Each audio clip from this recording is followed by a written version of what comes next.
Assalamualaikum warahmatullahi wabarakatuh. Saya Rizky Ajarwati. Di sini saya akan memaparkan dan menjelaskan tentang standar operasional prosedur tentang pemeriksaan atau penanganan pasien dengan gawat darurat. Nah, di sini perawatan pada pasien yang mengalami injuri atau trauma yang berbeda. Nah, selanjutnya di sini pengarahan secara keseluruhan mengenal penata laksanaan baik dokter, perawat maupun terhadap pasien yang mengalami injuri tersebut. Di sini ada meliputi beberapa langkah atau tahap yang dapat dilakukan. Yang pertama primary survey, yang kedua resuscitation, yang ketiga history, yang keempat secondary survey, yang kelima defisiensi care. Nah, yang pertama yaitu primary survey. Primary survey ini menyediakan evaluasi atau sistem yang sistemik atau pendekatan dan manajemenan secara tepat dan kompleks untuk menangani pasien tersebut. Selanjutnya primary survey dilakukan melalui beberapa tahap, ya, salah satunya yaitu general impression atau di sini apa saja sih, yaitu memeriksa kondisi pasien yang mengancam nyawa secara umum. Selanjutnya menentukan keluhan utama ataupun mekanisme cedera yang terjadi pada pasien. Selanjutnya menentukan status mental dan orientasi atau waktu, tempat, dan orangnya pada saat kejadian tersebut. Selanjutnya pengkajian RW-nya. Di sini pengkajian ABC-nya, yang pertama A yaitu RW. Tindakan pertama kali yang harus dilakukan adalah pemeriksaan responsif pada pasien. Selanjutnya dengan cara mengajak pasien berbicara untuk memastikan ada atau tidaknya sumbatan pada jalan nafas. Jika terjadi sumbatan, maka pasien ketika diajak berbicara tidak mengeluarkan suara. Selanjutnya yang perlu diperhatikan dalam pengkajian RW pada pasien adalah yang pertama kaji kepatenan jalan napas pada pasien. Apakah pasien dapat berbicara atau bernapas dengan bebas. Selanjutnya tanda-tanda yang terjadi obstruksi jalan napas pada pasien, yaitu ada beberapa, yaitu adanya snoring atau gargling pada pernapasan pada pasien, strudor atau suara napas tidak normal. Selanjutnya agitasi atau hipoksia pada pasien. Selanjutnya cyanosis atau kebiruan. Selanjutnya penggunaan obat bantu pernapasan. Selanjutnya look and listen, yaitu bukti adanya masalah pada saluran napas bagian atas dan potensial penyebab obstruksi. Selanjutnya di sini apa saja sih, yaitu terdapat pada pasien mengalami muntah, dapat pendarahan, gigi lepas atau hilang, selanjutnya gigi palsu atau trauma pada wajah. Selanjutnya jika terjadi obstruksi jalan napas, maka pastikan jalan napas pasien terbuka. Selanjutnya gunakan sebagian alat bantu untuk mempatenkan jalan napas pasien sesuai indikasi. Yang pertama bisa kita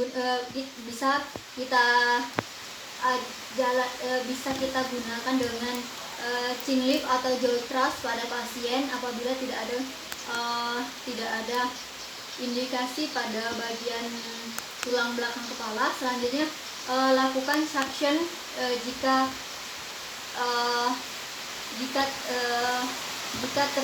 tersedia. Selanjutnya di sini berikan laringer mask airway. Selanjutnya lakukan intubasi pada pasien. Selanjutnya pengkajian B-nya breathing. Di sini breathing untuk membuka bagaimana cara pernapasan pada pasien. Pengkajian pada pernapasan dilakukan untuk menilai kepatenan jalan napas dan keadekuatan pernapasan pada pasien. Selanjutnya yang dapat dilakukan, yang dapat diperhatikan dalam pengkajian breathing ini pada pasien antara lainnya look, listen, dan feel, lihat, dengar, dan dirasakan. Lalu penilaian terhadap ventilatori dan oksigenasi pada pasien tersebut. Selanjutnya inspeksi dari tingkat pernapasan sangat penting. Selanjutnya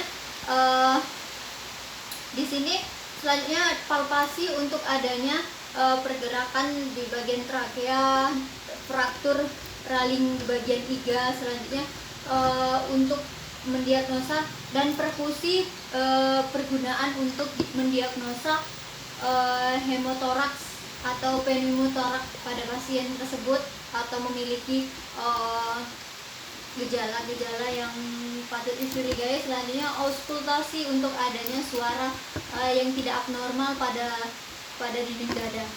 Selanjutnya bukti adanya pasien buka dada pasien dengan observasi pergerakan dinding dada pasien jika perlu. Tentukan laju dan tingkat kedalaman napas pada pasien, kaji lebih lanjut. Selanjutnya penilaian kembali status mental pasien. Selanjutnya dapatkan bacaan puls oksimetri jika diperlukan. Selanjutnya pemberian terapi oksigen pada pasien, terus pemberian backhaul mask untuk pasien, langsung lanjut inkubasi, konfirmasi penempatan yang benar dan jika diindikasikan. Selanjutnya catat defibrilasi. Tindakan defibrilasi tidak boleh ditunda untuk RW tersebut. Kaji adanya masalah pernapasan yang mengancam jiwa lainnya. Selanjutnya pengkajian sirkulasi yang C-nya. Shock didefinisikan sebagai tindakan adekuat perfusi organ dan oksigenasi pada bagian jaringan. Selanjutnya langkah-langkah yang dapat dalam pengkajian tersebut untuk sirkulasi pada pasien, cek nadi dan mulai lakukan CRP jika diperlukan. Selanjutnya CRP harus terus dilakukan sampai defibrilasinya siap untuk digunakan. Selanjutnya kontrol pendarahan yang dapat mengancam.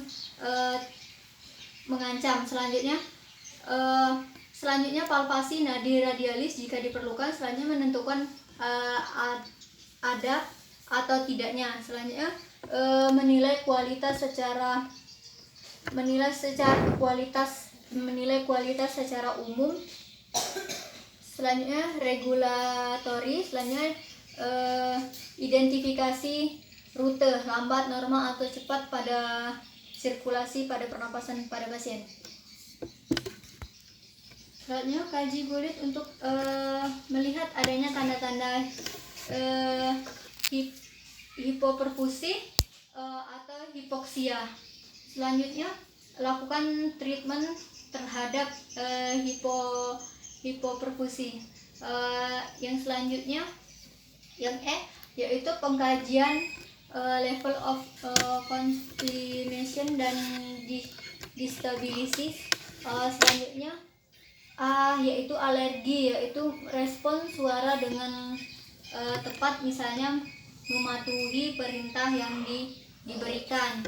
Yang F-nya vokalisasi, mungkin tidak sesuai atau mengeluarkan suara yang tidak bisa dimengerti. Yang P-nya respon to pain only, harus dinilai sesuai keempat tungkai jika ekstremitas awal yang menggunakan untuk mengkaji gagal untuk merespon. Selanjutnya U-nya position to pain, jika pasien tidak merespon baik stimulus nyeri maupun stimulus verbal pada pasien. Selanjutnya Yang F, exposure, yaitu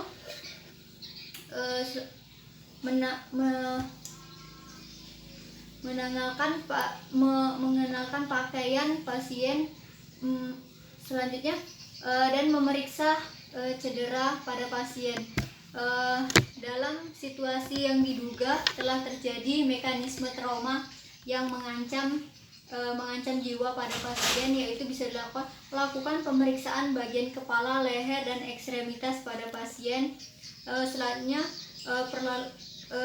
perlakukan setiap temuan luka baru yang dapat mengancam nyawa pasien luka, dan mulai melakukan transportasi pada pasien yang berpotensi